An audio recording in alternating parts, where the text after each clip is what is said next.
नमस्कार दोस्तों कैसे हैं आप। आशा करता हूँ सब ठीक होंगे, सब बढ़िया होंगे। दोस्तों, शेयर बाज़ार वाले ये हमारे चैनल का नाम है। यदि आपने अभी तक इसको सब्सक्राइब नहीं किया है तो कृपया करके सब्सक्राइब कर लीजिए। साथ में बेल आइकॉन प्रेस कर लीजिए ताकि आने वाले वीडियो के नोटिफिकेशन आपको समय पर बराबर सुचारू रूप से मिलते रहें। यहाँ पे निफ्टी बैंक निफ्टी का आज का जो मार्केट है, आज का जो बाज़ार है, उसके बारे में चर्चा और आने वाले कल के लिए रुझान या अनुमान वो वीडियो के माध्यम से आपके सामने प्रस्तुत करते हैं। साथ ही ऐसे जो स्टॉक है जिनमें ब्रेकआउट हो रहा होता है या होने की संभावनाएं होती है, उन स्टॉक को वीडियो के माध्यम से आपके सामने प्रस्तुत करते करते हैं ताकि आप भी वीडियो को देख के, उन चार्ट को देख के बेनिफिट उठा सकें। तो चलिए दोस्तों, आज के बाज़ार के बारे में शुरुआत करने के लिए, चर्चा करने के लिए चलते हैं एनएससी की वेबसाइट पे। तो यहाँ पे हम आ गए एनएससी की वेबसाइट पे। तो दोस्तों, बात कर लेते हैं सबसे पहले निफ्टी की। निफ्टी की ओपनिंग हुई 12,062 पे, लो बना 12,027 का, हाई बना 12,131 का, क्लोजिंग हुई 12,120 पे, जो कि 211.80 की क्लोजिंग रही। प्लस साइड में 1.78% का गेन रहा। अगर बात कर लेते हैं एडवांस डिक्लाइन की, तो 50 में से 48 शेयर बढ़ने वाले थे और 2 गिरने वाले शेयर थे। जो सबसे ज़्यादा बढ़ने वाला था इंडसइंड बैंक था 6.19%, और जो सबसे ज़्यादा गिरने वाला था हीरो मोटोकॉर्प 0.61%। चलिए अब बात कर लेते हैं बैंक निफ्टी की। तो बैंक निफ्टी की ओपनिंग हुई 26,174 पे, लो बना 26,000 का, हाई बना 26,375 का, और क्लोजिंग हुई 26,313 पे। 541 पॉइंट का गेन रहा, मतलब 2.1% का गेन रहा। 12 में के 12 शेयर बढ़ने वाले थे। जो सबसे ज़्यादा बढ़ने वाला था 6.19% इंडसइंड बैंक था। तो दोस्तों, अब जान लेते हैं सेक्टर्स की, मतलब जान नहीं लेते हैं, मतलब जानकारी ले लेते हैं। ठीक है। तो यहाँ पे जो है, अगर हम देखें तो सबसे ज़्यादा निफ्टी मीडिया में बढ़त दिख रही है 4.03% की, मेटल में दिख रही है 4.40% की, उसके बाद बैंकिंग सेक्टर में 2.10% की, पीएसयू बैंक जो है 2.87%, और जो गिरावट दिख रही है यहाँ पे वो रियलिटी में दिख रही है 0.51% की। अगर मिड कैप की बात कर लें तो मिड कैप 50 को अगर हम देखें तो 2.29% का गेन है, और स्मॉल कैप को देखें 50 को तो 1.85% का गेन है, जो कि हमको एनएससी की वेबसाइट पे देखने को मिल रहा है। टोटल एडवांस डिक्लाइन की बात करें तो 1981 शेयरों में से 1340 बढ़ने वाले शेयर थे और 524 गिरने वाले शेयर थे। 117 ऐसे थे जो अनचेंज थे। आज का डाटा थोड़ा सा ठीक दिख रहा है, कल और परसों का डाटा थोड़ा कंफ्यूजिंग डाटा था, लेकिन चलिए चर्चा जारी रखते हैं। अब जो है यहाँ पे अगर हम आ जाते हैं 5 मिनट के कैंडलस्टिक चार्ट पे निफ्टी के। तो दोस्तों, हम आ गए हैं 5 मिनट के कैंडलस्टिक चार्ट पे निफ्टी के। तो यहाँ पे अगर हम देखें तो कल हम यहाँ क्लोज हुए थे और ओपनिंग हुई यहाँ पे सीधे, मतलब आप सोचिए अच्छा खासा गैप अप ओपनिंग हुआ। उसके बाद में मार्केट एक रेंज बाउंड चलता रहा और फिर यहाँ पे जाके एक ब्रेकआउट हुआ है। ये मोटा मोटा हम मान के चले यहाँ पे लगभग 3 बजे के आसपास मोटा मोटा ब्रेकआउट कह लीजिए, या आखिरी एक्सपायरी थी। तो जो आखिरी का समय रहता है उसमें लोग अपनी शॉर्ट पोजीशन काटते हैं, तो वो भी एक साइन रहता है प्लस साइड में, ऐसे समय 3 बजे के आसपास या जाने का, ऊपर जाने का, स्पेशली एक्सपायरी के दिन यहाँ पे। तो चलिए दोस्तों, अब जो है हम देखते हैं यहाँ पे मोटा मोटा कि अब गैप अप ओपनिंग जो हुई है वो अपने आप में एक साइन ये है कि अगर हम आगे की बात करें, 5 मिनट के कैंडलस्टिक के चार्ट को देखते हुए हम आगे की बात करें, तो हमारा जो आगे का या कल के लिए जो लेवल रहने वाला है, पहले हम प्लस साइड की बात कर लेते हैं 12,142 का, 12,172 का दूसरा लेवल, और 12,205 के आसपास मोटा मोटा ये लेवल्स, हमारे 3 लेवल्स रहने वाले हैं। और अगर नीचे की बात करें तो 12,109 का 127 का पहला लेवल, 109 का फिर दूसरा लेवल, 12,082 का लेवल और 12,023 के आसपास हमारा लेवल। मुझे लगता है अब जो है 12,000 एक अच्छे सपोर्ट के तौर पे दिखना चाहिए। मतलब अभी का जो देख के चार्ट ऐसा लग रहा है, कल क्या हो किसने पता नहीं, ये पासे हैं या झांसे हैं ये तो पता लगेगा। चलिए अब बात कर लेते हैं एक दिन के कैंडलस्टिक चार्ट की। तो दोस्तों यहाँ पे अगर हम देखें एक दिन का कैंडलस्टिक चार्ट को, तो यहाँ पे जो है हमको, अगर हम देखें यहाँ पे तो मोटा मोटा जो हमने एक दिन के कैंडलस्टिक चार्ट के हिसाब से जो मार्किंग करके रखी थी वो 12,158 पे करके रखी थी। उतना लेवल तो अभी आया नहीं है, हो सकता है कल इस लेवल को टच करे या इसको ब्रेक करे, संभावना दोनों तरफ की है। अब अगर हम देखें तो अगर हम पहले थोड़ा सा एक चर्चा कर लेते हैं कि देखिए यहाँ पे हो क्या रहा है। मतलब अगर अब थोड़ा सा इसको समझने की भी ज़रूरत है। मतलब देखिए यहाँ से अगर हम शुरुआत करते हैं, यहाँ से नहीं, हमको यहाँ से शुरुआत करनी चाहिए। अगर हम यहाँ से शुरुआत करते हैं, सॉरी यहीं से शुरुआत करते हैं, ये 31.8 से, तो 31.8 से जब हाई बना 31.8 का, तो उसके बाद में एक डिसेंट करेक्शन देखने को मिला। वो जो है हमको यहाँ तक लेकर आया। मतलब जो हमारे लेवल रहे वो 10,790 के रहे। कहाँ से? 11,794 से 10,790-94 के आसपास मोटा मोटा मान के चलिए 1000 पॉइंट का करेक्शन आया। ठीक है, अगर यहाँ पे देखें बड़ी कैंडल को, तो यहाँ पे 12,025 से हमको जो है नीचे का स्तर देखने को मिला 11,535 का। मतलब मोटा मोटा मान के चले कि 500 पॉइंट का करेक्शन आया। अब जो है मैं कल भी कह रहा था कि एक आपको मैंने कहा था कि ब्रेकआउट भी हो सकता है यहाँ पे, तो ये ब्रेकआउट हुआ है यहाँ पे, इन लेवलों पे ये ब्रेकआउट ही है। तो इसके बाद में थोड़ा सा एक आध दिन हो सकता है और सस्टेन करे अपसाइड में, और फिर नीचे की तरफ फिर वापस की तरफ आए। अब उस समय जब हम आते हैं तो हमको ये देखना होगा कि ये जो हमारा लेवल है 11,680 का इम्पॉर्टेंट ये लेवल, और जो मोटा मोटा अगर हम इस लो की बात करें, ये लो की, या राउंड फिगर में अगर हम बात करें तो 11,500 के आसपास, 507 हमने मार्क करके भी रखा है, तो 500 के आसपास अगर हम मोटा मोटा लेकर चलते हैं तो ये लेवल इम्पॉर्टेंट रहने वाला है। मतलब रेंज कितना हो गया, मतलब अगर हम आज से देखें तो 12,127 का क्लोजिंग है मोटा मोटा। तो अगर हम देखें तो 27 को हम वैसे भी छोड़ दें तो 600 650 पॉइंट का मोटा मोटा करेक्शन एक बनता है, वो बनेगा। चार्ट पे देख के तो लग रहा है कि करेक्शन आना चाहिए, क्योंकि जिस हिसाब से अगर हाई बनता है तो एक लो भी फॉर्मेशन होता है, ये अभी तक दिख रहा है। यहाँ पे भी करेक्शन आया, मतलब मेरे कहने का मतलब है कि अगर जो हाई का लेवल बनता है तो उस हाई पे करेक्शन एक देखने को मिलता है। तो हो सकता है यहाँ पे एक ब्रेक और थोड़ा सा अपसाइड में जाए, हो सकता है 12,400 के आसपास तक भी चले जाएं दिवाली से पहले, और उसके बाद में एक करेक्शन आ जाए, ये है। या फिर हो सकता है कि आज एक्सपायरी हो चुकी है तो कल से है वो शुरुआत हो जाए करेक्शन आने की, क्योंकि अभी डाउ जोन्स अगर देखेंगे तो डाउ जोन्स तो प्लस में चल रहा है, 300 350 पॉइंट का प्लस दिख रहा है।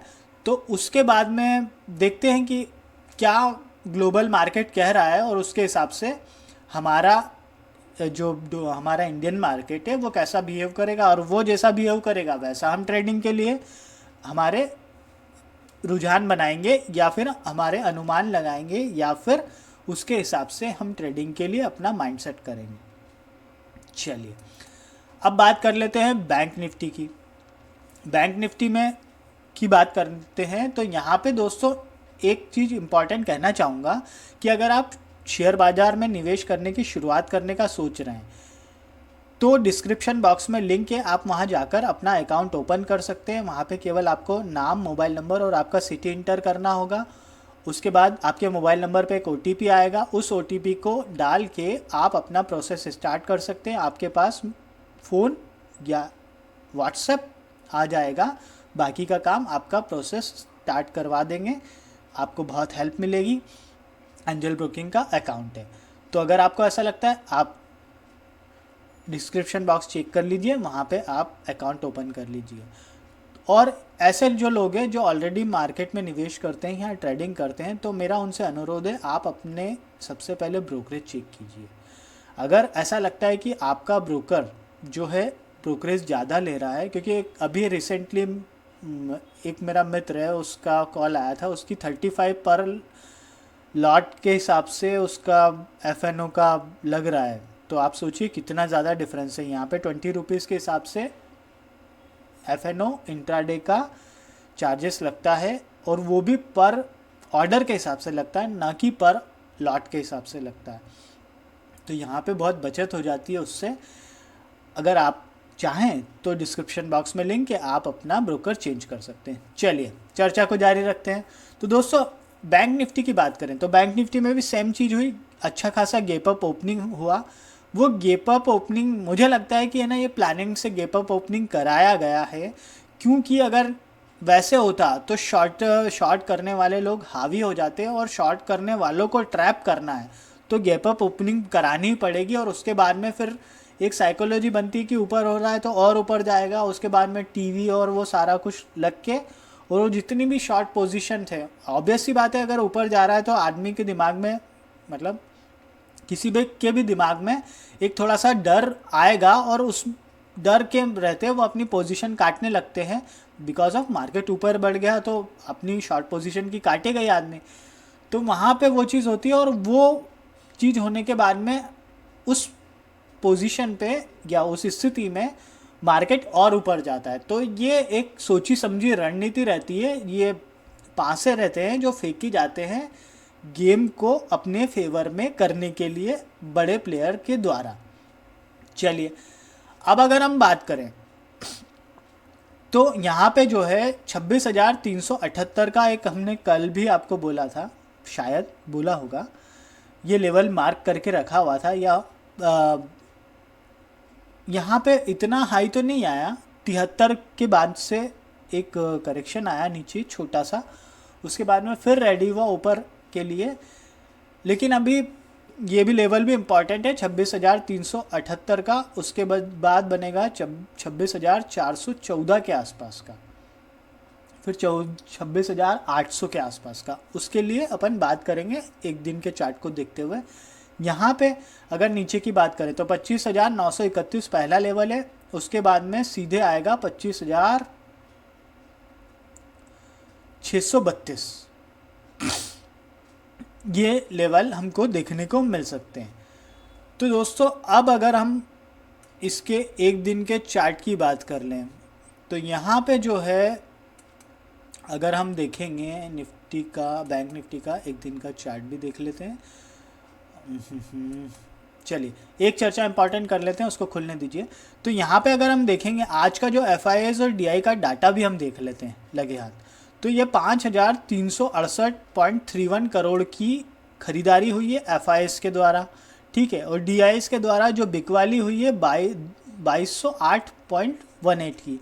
मतलब हमारे यहाँ के डोमेस्टिक इन्वेस्टर हैं वो तो मार्केट को मतलब कहना चाहिए कि वो कर रहे हैं, प्रॉफिट बुक कर रहे हैं। मतलब मार्केट बढ़ रहा है तो वो प्रॉफिट बुक कर रहे हैं। ये डाटा तो यही बता रहे हैं, और यह डाटा ये बता रहे हैं कि FIS जो है नई खरीदारी कर रहे हैं।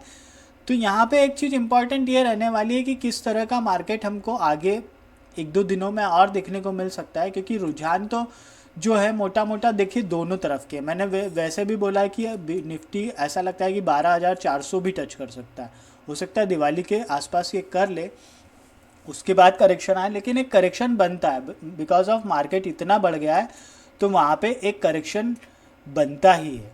तो यहाँ पे अगर हम, ओपन नहीं हुआ क्या बात है, चलिए कोई बात नहीं।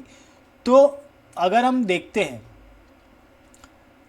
इसमें भी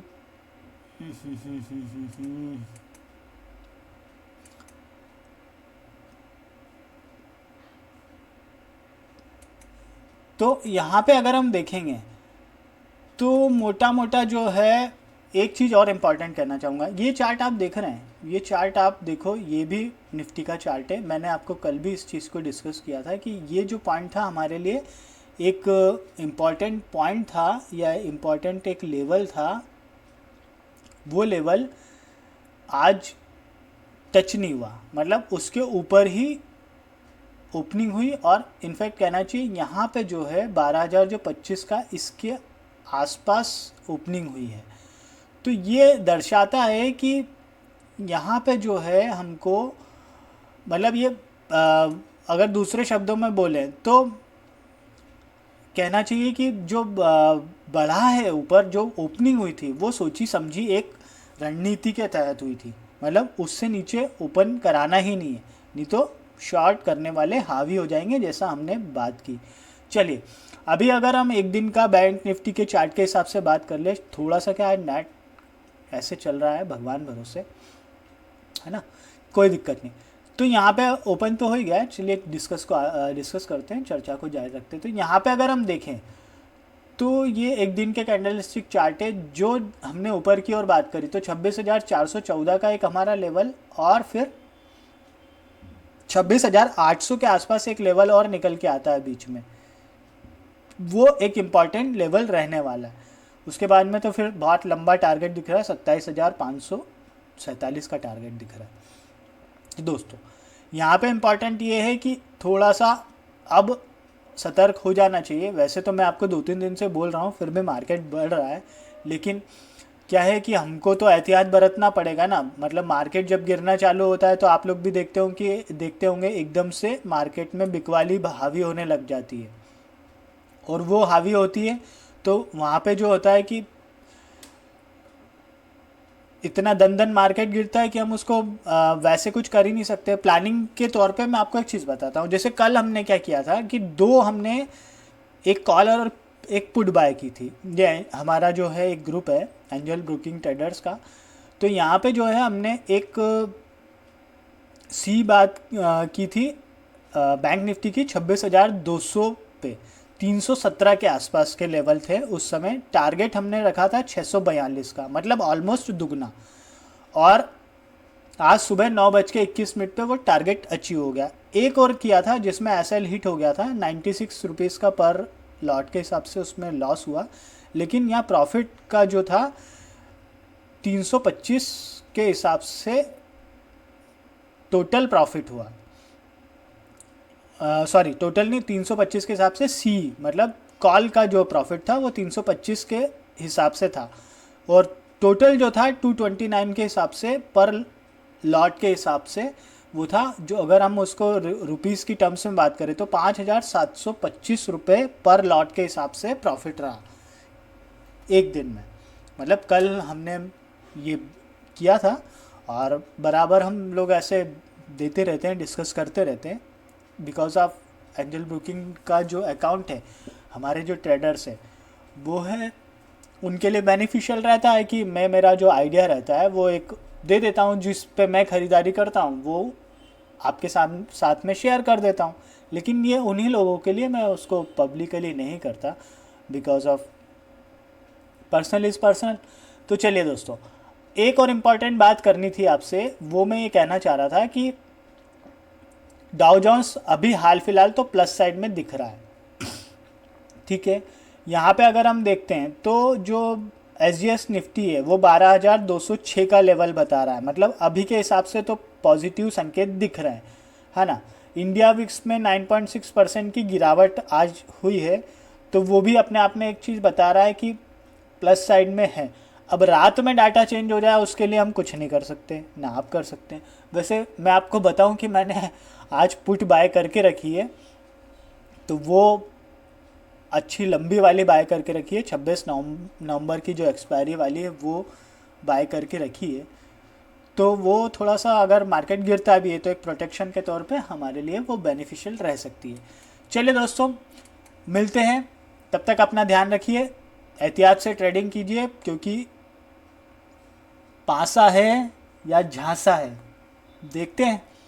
चलिए मिलते हैं, नेक्स्ट वीडियो में। तब तक के लिए थैंक यू, तब तक के लिए धन्यवाद, अपना ध्यान रखिए।